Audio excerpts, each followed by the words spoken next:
இந்த ஈகோ என்கிற ஒன்று, நான் அரவிந்தர் அன்னையினுடைய சாதகர். ஈகோவை பற்றி ஸ்ரீ அரவிந்தரும் அன்னையும் நிறைய சொல்லியிருக்கிறார்கள். ஈகோ என்பது வேறு ஒன்றும் அல்ல. நான் அதற்கு இப்படி ஒரு விளக்கம் தருவது உண்டு. ஈகோ என்பது எவிக்டிங் காட் அவுட் என்பதுதான் ஈகோ என்று நான் நினைக்கிறேன். உங்கள் உள்ளத்தில் கடவுள் இருக்கிறார், அந்த கடவுளை நீங்கள் வெளியேற்றுகிறீர்கள், உங்களுடைய அகந்தையின் காரணமாக நீங்கள் வெளியேற்றுகிறீர்கள் என்று பார்க்கிற போது உங்கள் அகந்தை உங்களிடமிருந்து அந்த தெய்வத்தன்மையை அகற்றுகிறது. ஒரு செய்தியை நான் உங்களோடு பகிர்ந்து கொள்ள வேண்டும். அலுவல் ரீதியான ஒரு செய்தி.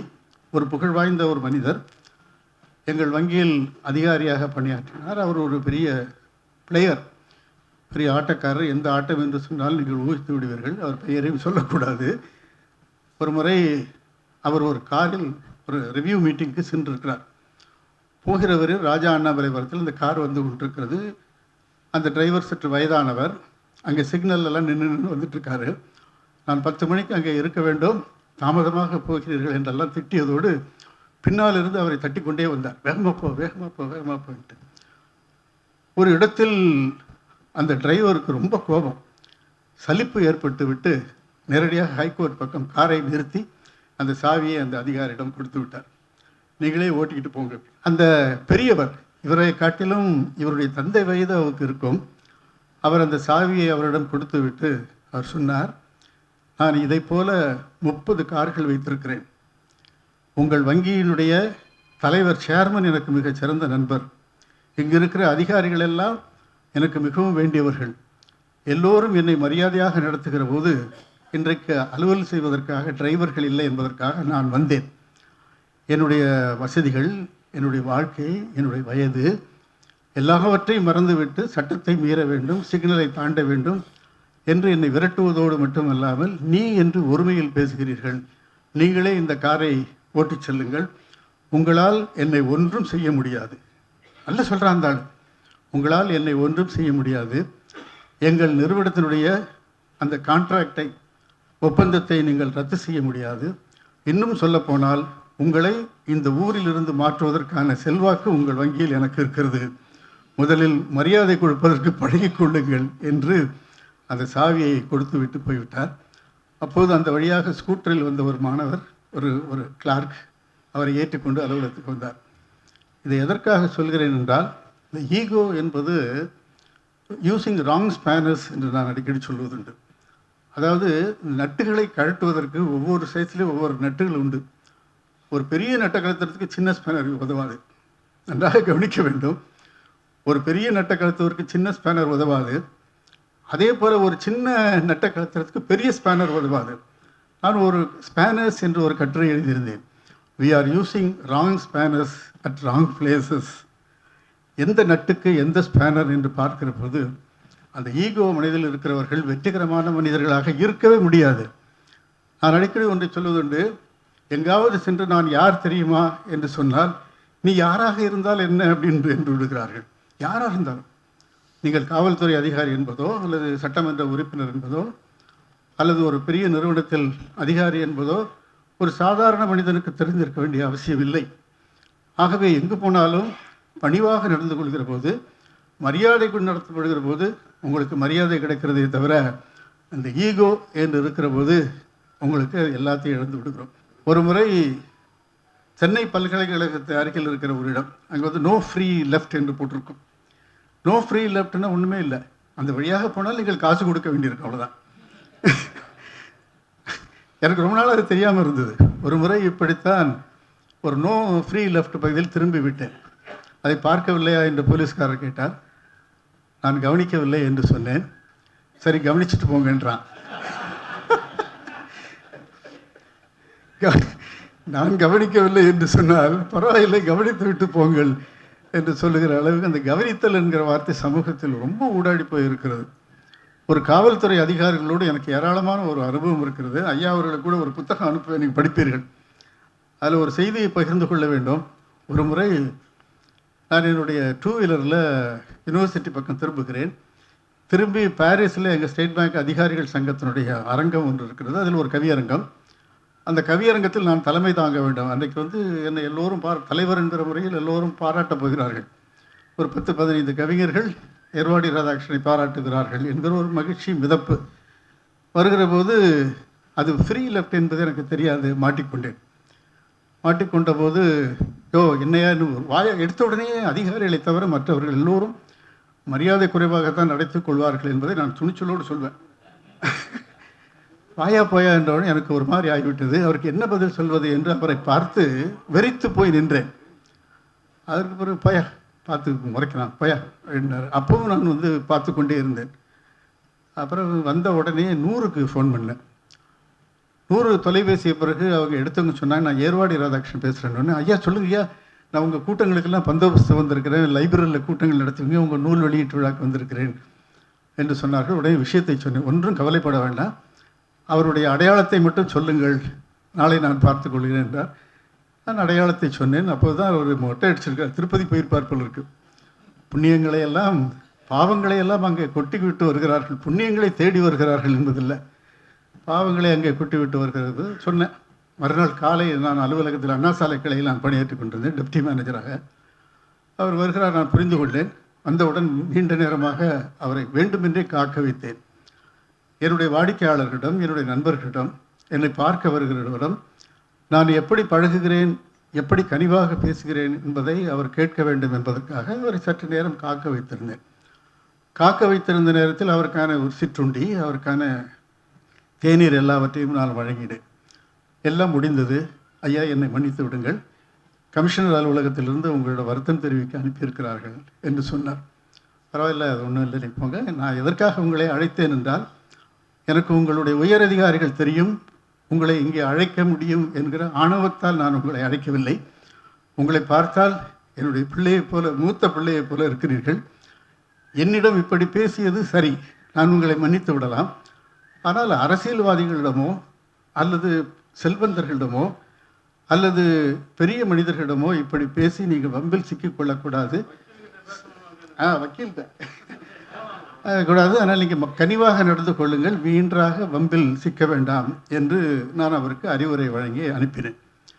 மறுநாள் காலை என்னுடைய நண்பர், அவருக்கு இன்ஸ்பெக்டர், எனக்கு ஃபோன் பண்ணார். நேற்று அவரை அனுப்பினேன், வந்தாரா, அவருக்கு அறிவுரை சொன்னீர்களா, அவருக்கு இன்னும் ஏதாவது தண்டனை வழங்க வேண்டும் என்று நீங்கள் கருதினால் சொல்லுங்கள், நாங்கள் செய்கிறோம் என்று சொன்னார்கள். நீங்கள் ஒன்றும் தண்டனை வழங்க வேண்டாம், நானே அவருக்கு ஒரு தண்டனை வழங்கியிருக்கிறேன். நான் எழுதிய புத்தகங்கள் 10 புத்தகங்களை அவர்கள் கொடுத்திருக்கிறேன். அந்த 10 புத்தகங்களை அவர் படித்தாலே அவருக்கு போதுமான தண்டனையாக இருக்கும் என்று நான் சொன்னேன். அப்போது என்னுடைய நண்பர் சொன்னார், இந்த நேரத்தில் கூட இப்படி இயல்பாக இருக்க உங்களால் இருக்கிறது என்கிற போது, அப்படி இருப்பதற்கு ஒரு பயிற்சி வேண்டும். அதாவது எப்போதும் ஒரு சமநிலையில் இருக்க வேண்டும். அந்த சமநிலை என்பது நமக்கு மகிழ்ச்சியை தருகிறது என்பதற்கெல்லாம் அப்பால் நம்மை சுற்றி ஒரு பெரிய நட்பு வட்டத்தையும் ஏற்படுத்துகிறது.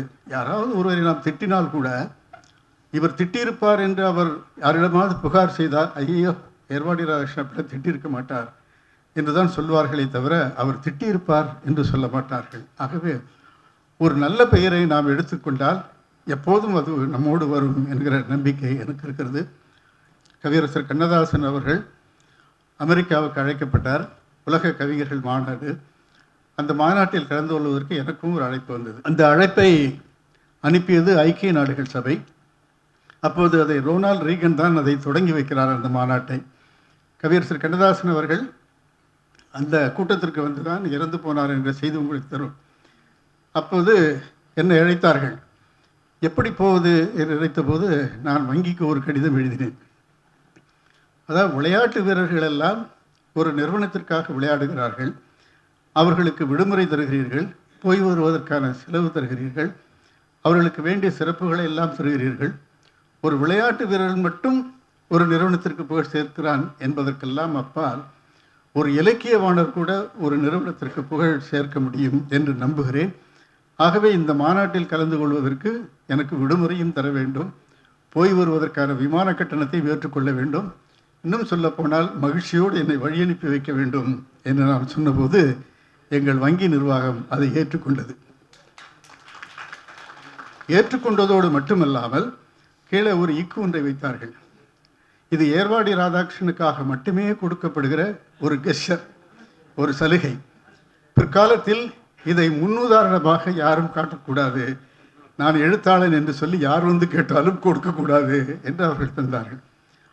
வங்கியில் அப்படி தர வேண்டும் என்கிற ஒரு சட்டமே இல்லை. ஒரு எழுத்தாளனை வெளிநாட்டுக்கு அனுப்ப வேண்டும், கலந்து கொள்ள வேண்டும் என்கிற ஒரு விதியே இல்லை. ஆனால் அவர்கள் எனக்கு தந்தார்கள் என்பது, எனக்கு தந்தார்கள் என்கிற அந்த நல்ல அதிகாரிக்கு கிடைத்த ஒரு பெருமையை தவிர அது வேறு எதையும் சொல்வதற்கில்லை. இன்றைக்கும் பப்ளிக் செக்டார் அண்டர்டேக்கிங்கில் ஒரு இலக்கிய காரணமாக இது போன்ற பிரதிநிதித்துவம் தந்த ஒரே ஒரு இலக்கியமான நான் என்கிற முறை எனக்கு ஒரு பெரிய மரியாதையும் ஒரு கௌரவம் இருக்கிறது. இதையெல்லாம் எதற்காக சொல்கிறேன் என்றால், நல்ல என்கிற பெயரை நீங்கள் முதலில் பெற வேண்டும்.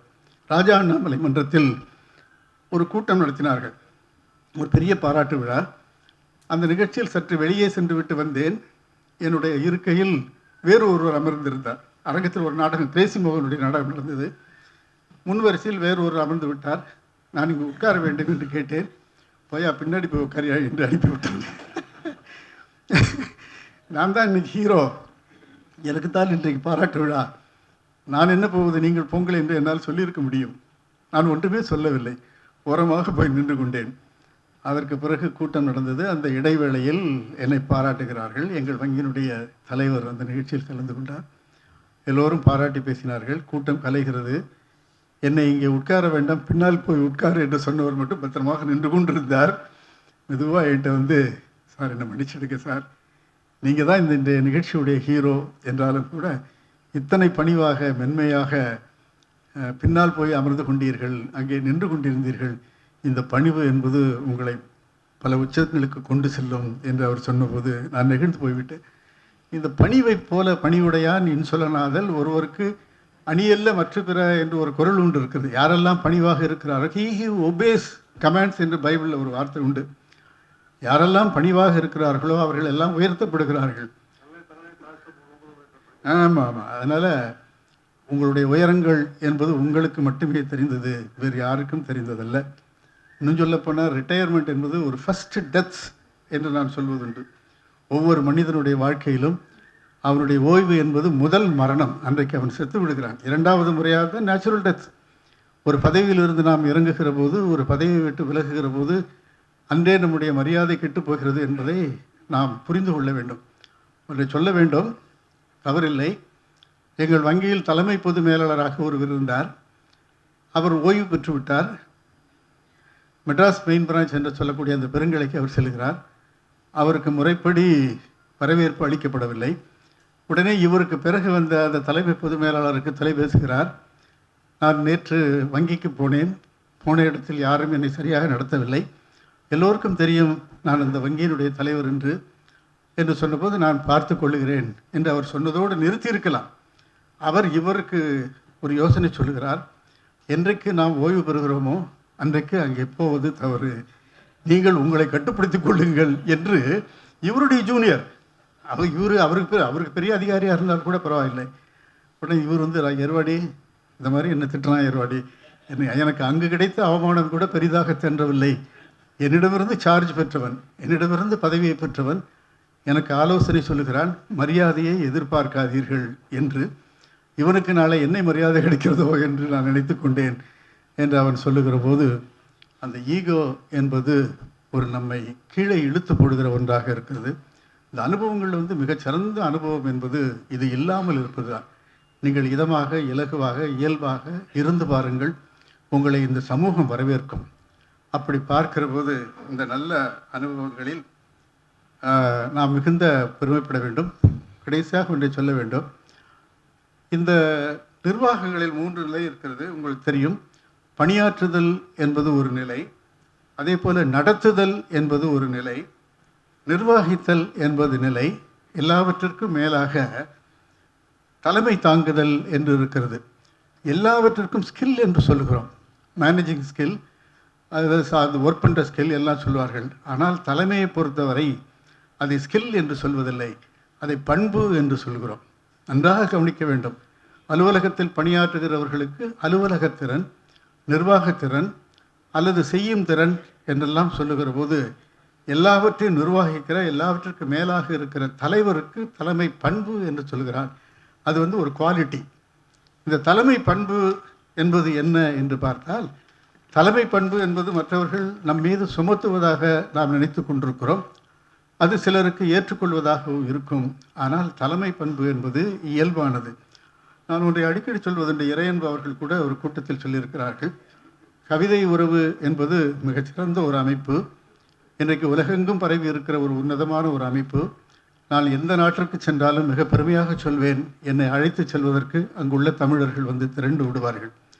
இது எப்படி எனக்கு வந்தது என்று பார்த்தால், என்னுடைய தன்மைகள் எனக்கு தந்தன என்று நான் நினைக்கிறேன். அதே போல் இன்றைக்கு இலக்கிய கூட்டங்கள் சென்னையில் நடக்கிற போது அன்பு சகோதரர் மதியழகன் அவர்கள் எல்லாம் வியந்து பாராட்டுவார். எந்த இலக்கிய கூட்டத்திற்கும் இவ்வளவு கூட்டம் வருவதில்லை, ஆனால் என்னுடைய கூட்டங்களுக்கெல்லாம் அரங்கம் நிறைந்து இருக்கும் என்பது என் மீது அவர்கள் வைத்திருக்கிற அளவு கிடந்த ஒரு மரியாதை. அப்போதெல்லாம் நான் இப்படி சொல்வதில்லை. எனக்கு பின்னால் ஒரு கூட்டம் இருக்கிறது என்று ஒருபோதும் நான் சொல்வதில்லை. ஒரு கூட்டத்தோடு கூட்டமாக நான் இருக்கிறேன் என்று தான் சொல்வேன். எனக்கு பின்னால் ஒரு கூட்டம் இருக்கிறது என்று சொல்வது அகந்தை. ஒரு கூட்டத்தோடு கூட்டமாக நான் இருக்கிறேன் என்பது ஒரு இயல்பான தன்மை. உங்களுக்கெல்லாம் தெரியும், வடிவேலுடைய சினிமா ஒன்று உண்டு. அவன் ஒரு ரொம்ப பந்தாவாக ஒருத்தர் சண்டை போடுவான். பின்னால் ஆட்கள் நிற்கிறார்கள் என்று. விரும்பென்று பின்னால் பார்த்தால் இல்லை.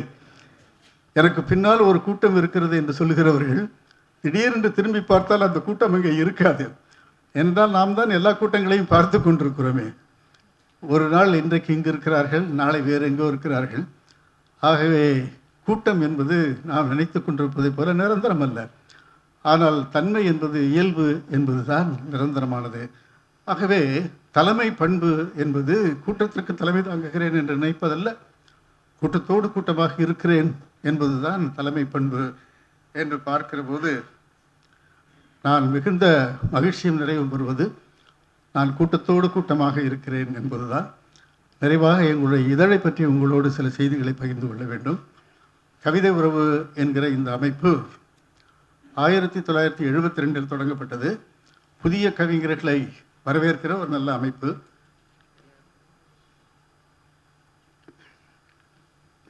இன்றைக்கு இருக்கிற திரைப்பட பாடலாசிரியர்களில் பலர் கவிதை உறவு இதழில் எழுதியவர்கள். இன்னும் சொல்லப்போனால் கவி பேரரசு வைரமுத்து அவர்களுக்கு முன்னால் திரைப்படத்தை பார்த்தவன் நான்.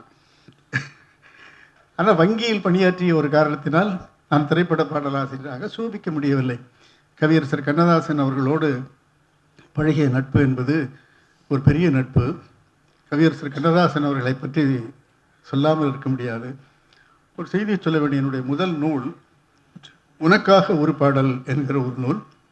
இது தொலைக்காட்சியிலும் வானொலியிலும் வந்த இசைப்பாடலுடைய தொகுப்பு. அந்த நூலுடைய மொத்த பக்கமே 32 தான். நன்றாக யோசித்து பாருங்கள், 32 பக்கங்கள் உள்ள நூல். அதை ஆக்கி பரந்தனாமார் என்கிற ஒரு அறிஞரிடம் கொடுத்து அணிந்துரை கேட்டேன். நான் ஒரு வங்கி அதிகாரி, தமிழ் கற்றவன் இல்லை. ஆகவே அதில் ஏராளமான எழுத்துக்கள் பிழை இருந்தன. இந்த பிழையோடு நான் அணிந்துரை தந்தால் நன்றாக இருக்காது, இவற்றை திருத்தி கொண்டு வாருங்கள் என்று சொல்லிவிட்டார். நான் ஒரு 1000 காப்பி அச்சடித்து விட்டேன். அந்த பிழைகளை திருத்த வேண்டும் என்பதற்காக அத்தனையும் கிழித்து போட்டுவிட்டு புதிதாக அந்த பிழைகளை திருத்தி அவரிடம் கொண்டு அணிந்துரை வாங்கினேன். இது கிழித்தல் நம்பர் 1. அடுத்தது கவியரசர் கண்ணதாசன் அவர்கள் இந்த நூலை வெளியிடுவதற்காக வங்கி எங்களுடைய அலுவலகத்திற்கு நூலகத்திற்கு வந்திருந்தார். அதற்கு முன்னால் அதனுடைய அட்டையை எப்படி செய்வது என்று நான் யோசித்த போது என்னோடு ஒரு அன்பு சகோதரி ஒருவர் பணியாற்றினார். அவர் சில விளம்பர நிறுவனங்களுக்கு மாடலிங்காக பணியாற்றுகிறவர், அழகாக இருப்பார். அவர் ஒன்றும் செலவு செய்ய வேண்டாம், என்னுடைய படத்தை நான் தருகிறேன், நீங்கள் அட்டையில் போட்டுக்கொள்ளுங்கள் என்று அவர் சொன்னார். அதை போட்டு உனக்காக ஒரு பாடல் என்று தலைப்பு விட்டு 1000 அட்டைகள் அச்சடித்து விட்டேன். ஆசையாக என்னுடைய மனைவியிடம் காட்டேன். இது நன்றாக இருக்கிறதா என்று கேட்டேன். இது நன்றாகவா இருக்கிறது என்று அவள் கேட்டாள். இதெல்லாம் எனக்கு நல்லாவா இருக்குது? அலுவலகத்தில் பணியாற்றுகிற ஒரு பெண்ணுடைய படத்தை போட்டு உனக்காக ஒரு பாடல் என்கிற ஒரு தலைப்பையும் போட்டு நல்லாவா இருக்குது என்று அவள் கேட்டபோது அந்த நல்லாவா இருக்கிறதுங்கிறது வேற. ஆக அந்த 1000 காப்பி அதையும் கிழிச்சு போட்டாச்சு. இது கிழித்தல் நம்பர் 2. முதலில் பிழைகளை திருத்தி மாற்றியது 1, 2வது இந்த அட்டைப்படங்களை கிழித்து போட்டது 2, 3வது கவியரசர் கண்ணதாசன் அவர்கள் நூலை வெளியிட்டு விட்டு சென்றார்கள். அந்த விழாவில் மொத்தம் வந்திருந்தது 15 பேர் தான். ஒரு அற்புதமான ஒரு விழா. மிகச்சிறந்த பேச்சாளர்கள் சு. சமுத்திரம், புத்தினேரி சுப்பிரமணியம், TN சுகி சுப்பிரமணியம், சுகி சிவத்துடைய தந்தையார், பொன்னடியான், இப்படி பல உன்னதமான பெரிய மனிதர்கள் கலந்து கொண்ட விழா. தலைமை தாங்கியது எங்களுடைய வங்கியின் தலைமை பொது மேலாளராக இருந்த மார்கபந்து அவர்கள். ஒரு அற்புதமான ஒரு விழா. ஆனால் அந்த கூட்டத்திற்கு வந்தவர்கள் மொத்தம் 15 பேர். அதில் பேச்சாளர்கள் 8 பேர், பார்வையாளர்கள் 7 பேர். என்னுடைய மனைவி கூட அந்த நிகழ்ச்சிக்கு வரவில்லை. இந்த நிகழ்ச்சியில் கவியரசர் கண்ணதாசன் அவர்கள் 1 மணி நேரம் வாழ்த்தி பேசினார்கள் என்பது எனக்கு கிடைத்திருக்கிற பெரிய பேர். இதை விட ஒரு பெரிய சிறப்பு, அவரை மறுநாள், விழா முடிந்த மறுநாள் சென்று சந்தித்து நன்றி தெரிவிக்க பழங்களோடு சென்றிருந்தேன். ஒரு செய்தியை என்னோடு பகிர்ந்து கொண்டார். ஏற்பாடு உங்களுக்கு தெரிவிக்க வேண்டும் நினைத்திருந்தேன், இப்போது சொல்கிறேன் என்று சொன்னார். அவர் அதே பெயரு ஒரு பாடல் என்கிற தலைப்பில் ஒரு நாவல் எழுதியிருக்கிறார். 5000 படிகள் அவர்கள் அச்சடித்து விட்டார்கள், அச்சடித்து விட்டார்கள். முதல் நூல் நீங்கள் எழுதுகிறீர்கள், உங்களுடைய தலைப்பும் நியாயமானது. ஏனென்றால் எல்லாரீஸ்வரி பாடிய உனக்காக ஒரு பாடல் பாடி உள்ள மலைமோதும் உனையெங்கும் தேடி என்கிற பல்லவி. ஆகவே உங்கள் தலைப்பில் நியாயம் இருக்கிறது. ஆகவே உங்கள் உற்சாகத்தை குலைத்து விடக்கூடாது என்பதற்காக அந்த 5000 படிகளுக்கான அட்டையை நான் கிழித்து விட்டேன். கிழித்துவிட்டு அவளுக்காக ஒரு பாடல் என்கிற தலைப்பில் புதிதாக அச்சடித்திருக்கிறேன் என்று சொன்னார். ஒரு சாதாரண ஒரு ஆள், ஏர்வாடி ராதாகிருஷ்ணன் இன்றைக்கு வேண்டுமானால் வெளியே தெரியலாம், அன்றைக்கு யாருக்கும் தெரியாது. இருந்தாலும் கூட ஒரு சாதாரண கவிஞனுக்காக 5000 படிகள் அச்சடித்த அந்த எல்லாத்தையும் கிழிச்சு போட்டுட்டு அவளுக்காக என்ற ஒரு தலைப்பை மாற்றி, அவரை போல ஒரு உன்னதமான ஒரு கவிஞனை உலகத்தில் பார்க்க முடியாது. கவிஞர்கள், மனிதர்கள் கவிஞர்களாக இருப்பது, கவிஞர்கள் மனிதர்களாக இருப்பது, இவையெல்லாம் ரெண்டு சேர்ந்திருப்பது மிக அபூர்வமான ஒரு ஒன்று. மிகச்சிறந்த கவிஞராக இருக்கலாம், ஆனால் அவர் மிகச்சிறந்த மனிதராக இருக்க வேண்டும் என்கிற அவசியம் இல்லை. இன்றைக்கு அப்படியும் இல்லை. ஆனால் கவியரசர் கண்ணதாசன் அவர்களும் வாலி அவர்களும் கவிஞர் முத்துலிங்கம் அவர்களும் மிகச்சிறந்த கவிஞர்கள் மட்டுமல்ல, மிகச்சிறந்த மனிதர்கள். என்னுடைய முன்னேற்றத்தில் அவர்களை பற்றி நான் நினைக்காமல் சென்றேன் என்றால் நன்றி கொண்டவனாகி விடுவேன். ஆகவே கவியரசர் கண்ணதாசன் அவர்களுடைய ஒரு ஆதரவோடு நடத்தப்பட்ட ஒரு அற்புதமான ஒரு இதழ். இதில் நாங்கள் 3 இலட்சணைகளை வைத்திருக்கிறோம். இதை நீங்கள் நன்றாக கவனிக்க வேண்டும். மனிதநேயம், மாண்புமிகு வாழ்க்கை, மண்ணில் எவருக்கும் அஞ்சாமை என்பதுதான் எங்களுடைய இலக்கு. மனிதநேயம் என்றால் உங்களுக்கு தெரியும், அன்பு. மாண்புமிகு வாழ்க்கை என்பது, மாண்புமிகு என்ற உடனேயே நாம் மந்திரிகளைத்தான் நினைக்கிறோம். மாண்புமிகு என்ற சொற்றொடர் மந்திரிகளுக்கு மட்டும்தான் பொருந்தும் என்று நினைக்கிறோம். அது நல்ல மனிதர்களுக்கும் பொருந்தும். மாண்புமிகு வாழ்க்கை என்பது எது நமக்கு கிடைக்கிறதோ, அது நமக்கு கிடைக்கிறதோ அது சரியாக கிடைத்திருக்கிறது என்று பொருள். என் பையில் ஒரு 50 ரூபாய் பணம் இருக்கிறது என்றால், என் சம்பளத்திலிருந்து நான் வைத்திருக்கிற பணம் என்று சொல்வது எனக்கு பெருமை.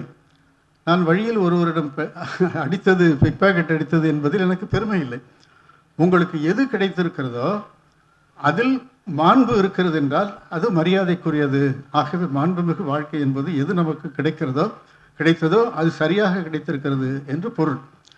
மண்ணில் எவருக்கும் அஞ்சாமை என்பது, இந்த 2ம் இருந்தால் யாருக்கும் நாம் அஞ்ச தேவையில்லை. அதான் வாழ்க்கை. மனிதநேயம் இருந்தால் யாருக்கும் அஞ்ச வேண்டியதில்லை. நம்முடைய வாழ்க்கை மாண்பு மிகுந்ததாக இருந்தால் யாருக்கும் அஞ்ச வேண்டியதில்லை என்று பார்க்கிற போது, யாருக்கும் அஞ்சாமை என்பது நாம் ரவுடிகளாக இருக்க வேண்டும் என்கிற அவசியம் இல்லை, அல்லது ரவுடிகளுக்கு நண்பர்களாக இருக்க வேண்டும் என்கிற அவசியம் இல்லை. நம்முடைய வாழ்க்கையில் இந்த 2ம் இருந்தால் யாருக்கும் அஞ்ச வேண்டியதில்லை. இன்றைக்கு எல்லோரும் அஞ்சு செத்து கொண்டிருக்கிறார்கள். அதற்கு காரணம் அவர்களிடம் மனிதநேயமும் இல்லை, மாண்புமிகு வாழ்க்கையும் இல்லை. அன்பு இருந்தால் எப்படி நம்மை பாதுகாத்து கொள்ள முடியும் என்று பார்க்கிற போது ஒரு கதை எனக்கு நினைவுக்கு வருகிறது. இதோடு நிறைவு செய்து கொள்கிறேன். முல்லா நசுருதீன் ஒரு முறை தன்னுடைய மனைவியோடு ஒரு கடலில் பயணம் செய்து கொண்டிருக்கிறார். தனியாக இருவரும் சென்று கொண்டிருக்கிறார்கள். ஒரு அமைதியான ஒரு கடல். எதிரே மனைவி, அழகான மனைவி அமர்ந்திருக்கிறார், இவரும் அமர்ந்திருக்கிறார். வழியில் அவர் கேட்கிறார், என்னுடைய கையில் கூர்மையான ஒரு கத்தி இருக்கிறது, இந்த கத்தியை லேசாக உன்னுடைய உடம்பில் பட்டுவிட்டாலேயே இறந்து விடுவாய். நான் உன்னுடைய கழுத்தில் இதை சொருகினேன் என்றால் நீ செத்து விடுவாய். ஆனாலும் நீ பயப்படாமல் தைரியமாக இருக்கிறாயே, எப்படி என்று கேட்டபோது அவருடைய மனைவி சொல்கிறாள், கத்தி வேண்டுமானால் கூர்மையானதாக இருக்கலாம், என் கழுத்தில் வைத்தால் அது அறுத்து விடலாம், நான் இறந்தும் போய்விடலாம். ஆனால் அந்த கத்தி யாரிடம் இருக்கிறது, யாருடைய கைகளில் இருக்கிறது என்று பார்த்தால் என் மீது அன்பாக இருக்கிற என்னுடைய கணவன் கையில் இருக்கிறது. என் மீது அன்பாக இருக்கிற கணவன் கையில் அது இருக்கிறவரை எனக்கு பயப்பட தேவையில்லை என்று சொல்வார்கள். ஆகவே நம் மீது அன்பாக இருக்கிறவர்கள் மீது நாம் அச்சப்பட தேவையில்லை என்று இருக்கிற போது, நாம் எல்லோரிடமும் அன்பாக இருக்கிற போது யாருக்கும் நம்மிடம் அச்சம் வேண்டியதில்லை, நாமும் அச்சப்பட தேவையில்லை. ஆகவே இந்த குறிக்கோடு நாங்கள் இயங்கிக் கொண்டிருக்கிறோம், ஒரு நல்ல வாழ்க்கையை நாங்கள் வாழ்ந்து கொண்டிருக்கிறோம் என்பதாக சொல்லி இப்படி நிறைய சொல்லிக்கொண்டே போகலாம். அந்த ஈகோவை பற்றி ஒரே ஒரு செய்தியை சொல்ல வேண்டும். அடிக்கடி இந்த கதையை எல்லாருக்கும் சொல்வதுண்டு. வினோபாஜி ஒரு முறை நண்பர்களோடு அமர்ந்திருக்கிற போது அவருக்கு ஒரு கடிதம் வருகிறது. மகாத்மா காந்தி எழுதியிருக்கிறார், இந்த பூதான இயக்கத்தை குறித்து நீங்கள் மிகச்சிறப்பாக பணியாற்றி கொண்டிருக்கிறீர்கள், உங்களை போன்றவர்கள் இந்த நாட்டுக்கு மிகவும் தேவைப்படுகிறீர்கள், உங்களை நான் பாராட்டுகிறேன் என்று ஒரு கடிதம் எழுதுகிறார். அந்த கடிதத்தை வினோபாஜி படித்தவுடன் கிழித்து போட்டு விடுகிறார். அவருடைய நண்பர்கள் எல்லாம் கேட்கிறார்கள், மகாத்மா உங்களுக்கு கடிதம் எழுதியிருக்கிறார், பாராட்டு எழுதியிருக்கிறார், இதை பத்திரமாக நீங்கள் வைத்து பாராட்ட வேண்டும், போற்ற வேண்டும், பெருமைப்பட வேண்டும், மாறாக கிழித்து எறிகிறீர்கள் என்ற போது வினோபாஜி சொல்கிறார், இந்த பாராட்டு கடிதம் என்பது ஒரு மமதியை எனக்குள் ஏற்படுத்திவிடும் என்கிற பயம் எனக்கு இருக்கிறது, காந்தியே என்னை பாராட்டி இருக்கிறார் என்று நான் தெருவில் சொல்லிக்கொண்டு அலைவேன், ஆகவே அதை தவிர்க்க வேண்டும் என்பதற்காகத்தான் நான் இதை கிழித்து போடுகிறேன் என்று அவர் சொன்னதாக ஒன்று சொல்வார்கள். இன்றைக்கு கடிதம் மட்டுமில்லை, பிரபலங்களோடு தாங்கள் இருக்கிற படங்களை பையில் வைத்துக்கொண்டு புரட்டி கொண்டிருக்கிறவர்களை பலரை பார்க்கிறோம். முதலமைச்சர்களை அடிக்கடி மாற்றிக் கொண்டிருக்கிறார்கள். முன்பு எடப்பாடியோடு இருக்கிற படத்தை வைத்துக் கொண்டிருக்கிற என்னுடைய நண்பர்கள் இப்போது ஸ்டாலினோடு இருக்கிற படத்தை வைத்துக் கொண்டிருக்கிறார்கள். இதை நான் ஸ்டாலினிடம் எப்படி போய் சொல்வது என்று எனக்கு தெரியவில்லை. இதெல்லாம் எதற்காக சொல்கிறேன் என்றால், எளிமை என்பதும் இயல்பான தன்மை என்பதும் வாழ்க்கையை இதமாக்குகிறது என்பதாக சொல்லி, இந்த அனுபவங்கள் எல்லாம் ஒரு நல்ல நூலினை தருகிற ஒரு வாய்ப்பினை தந்திருக்கிறது என்பதற்காக நான் பெருமைப்படுகிறேன், கூறிப்படுகிறேன். நிறைவாக ஒரு கவிதை இருந்தால் கவிஞன் என்கிற முறையில் நான் அதை சொல்ல வேண்டும். நான் பொதுவாக மனைவிகளை என்ன இல்லை, வாய்த்தவர் இல்லை,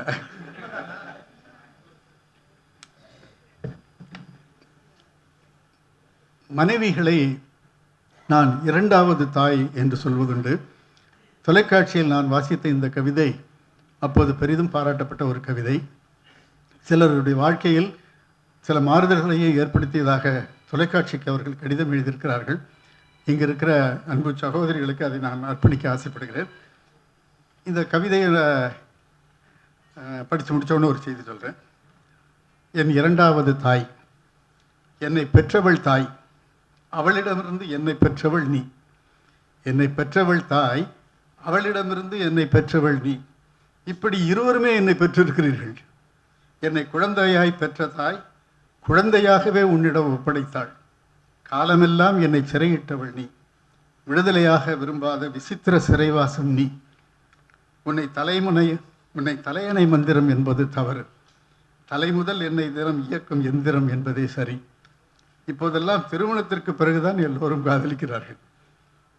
திருமணத்திற்கு பிறகுதான் எல்லோரும் காதலிக்கிறார்கள், தெரியாமல் காதலிக்கிறார்கள். நானும் அப்படித்தான். ஆனால் காதலிப்பது உன்னை மட்டுமே. உலகமே தெரியாதிருந்த எனக்கு உலகமே நீ ஆனாய். நீ வந்தது வாழ்வின் பிற்பகுதி தான். வந்ததும் நான் மறந்தது என்னுடைய முற்பகுதியை. ஒரு தொடர் ஓட்டத்தில் பாதி வரை இந்த தீபத்தை ஏந்தி ஓடி வந்த தாய் மீதி தூரத்துக்கு உன்னிடம் ஒப்படைத்தாள். தாரம் மட்டுமல்ல, என்னுடைய ஆதாரமும் நீதான். கண்களால் கைது செய்து என்னை காலமெல்லாம் சிறையிட்டவள் நீ. ஆசை கடலில் அலையும் இதயத்தை அலைகளாய் தழுவி இந்த கலத்தை கரையேற்றியவள் நீ.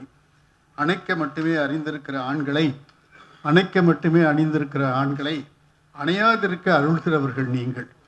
என்னை பிரதி எடுத்து பிள்ளைகளாய் தந்தவள் நீ. வம்ச விருட்சம் ஆண்களால் அல்ல, வார்த்து தருகிற உங்களால் தான். பெறுகிற வெற்றிக்கு பின்னால் பெண்கள் என்கிறார்கள். பெறுகிற வெற்றிக்கு பின்னால் பெண்கள் என்கிறார்கள். வருகிற வெற்றிக்கு முன்னாலும் பெண்கள் தான். முன்னால் இருந்தாலும் சரி, தாயாக முன்னால் இருந்தாலும் சரி, மனைவியாக பின்னால் இருந்தாலும் சரி, பெண்ணாய் இருப்பது தான் உண்மை. முன்னால் தாய், பின்னால் தாரம். அன்னையால் எனக்கு உயரம் வந்தது, பெண்மையில் உன்னால் உயர்வுகள் வந்தன. அன்னையால் எனக்கு உயரம் வந்தது, பெண்மையில் உன்னால் உயர்வுகள் வந்தன.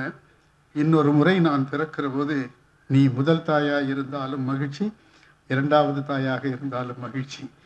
ஆகவே பெண்களை தாயாக கருத வேண்டும் என்பதாக சொல்லி நல்ல அனுபவங்களை நாளும் நீங்கள் பெற வேண்டும்.